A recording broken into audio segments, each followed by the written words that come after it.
One on medium we looking at here life. Odogwa bloga ine. Odogwa bloga ine. Kanda gwai. Ọtụtụ ndị galụ mana fa natara even until today I can't malo their whereabouts. Mana mmiri galụ just within 2 days. The guy man is back. When I go naka this man dị ọcha, people na agbamata aka nje ezu ike, Chilava ga-azụ ike, ị na-support ife ọjọọ, dibịa niile wofu. Na lie, dibịa niile awụlụ ofu. Dibịa niile awụlụ ofu ndị nna nna anyị fa ma dibịa. Ịghọtago ndị papa mụtalụ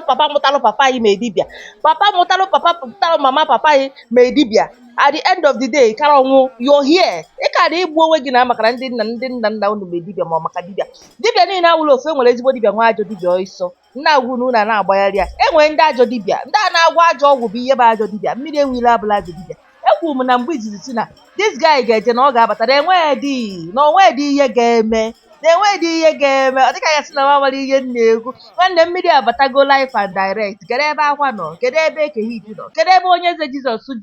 ji afa Jizọs Kraịst egwu ụmụ ụwa wayo ebee ka ọ nọ na-eyizi onye eze Jizọs si na ya na-ekpe chọọchị ndị chọọchị ndị ilu abụọ unu afụgoni ya na na-afụgị na odogwu abụlọ gaide bụ odogwu abụlọ n'ọnụ the guy man is back home.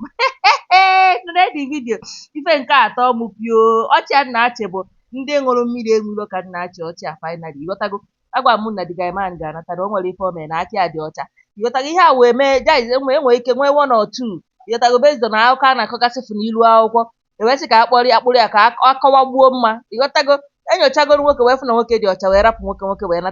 natabie nakwute nwunye ya na ụmụ ya fe nke atọ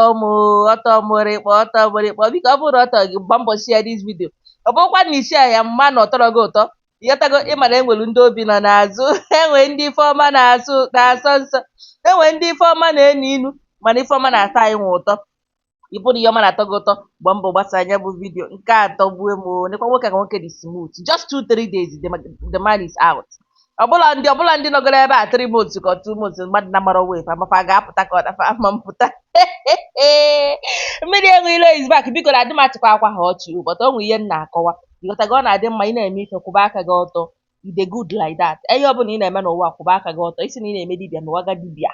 ịghọtago agwanya something agwanya ife maka na enwere ndị gwasị ifo ife mmadụ amara jebe fa na anabanabafa amakwa na akwa bụ ezigbo mmadụ chukwu nyere ya aka ka ọ pụta kama na ịmago na ife eji wee jide ya nye ejide mmiri abụla ofu ịghọtago I believe na akwa ka ga-anata sha ahụ maka ndị ya abịaghị ama m ikpe ọnwụ asị ọkwa m na akwa ama nnata I believe na ọ ga-anata ịghọtago mana ọ dị likes of ekehit na ndị otu ya ka ma amaghọ dị ajebejebe na dị anabanaba but let's pray na ahapụ ha nchara fa ncha bụ ndị Igbo na ụmụnne anyị kafa bụ ịghọtago fanata kafa were amụrụ akọ kafa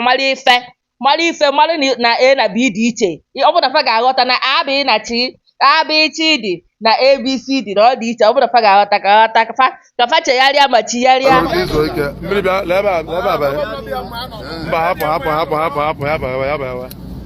mmiri doro edo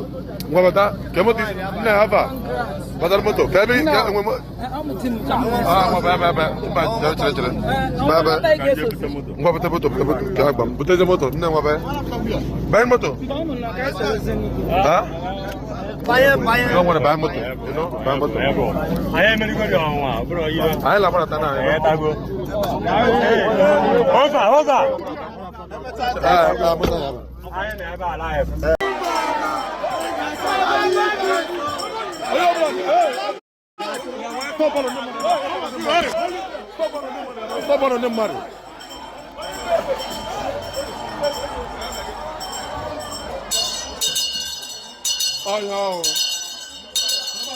Sobali NMIRI ebe a ndị sekuriti gwa ndị sekuriti a stọpụ NMIRI ebe a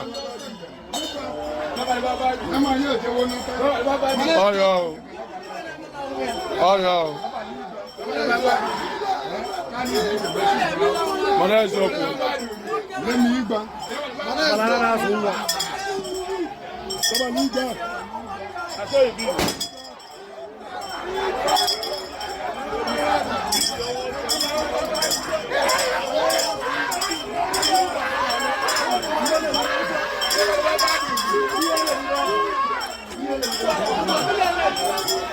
mmiri ya bagoro n'obi ebe a ya bagoro n'obi ebe a ka ozugbo ike first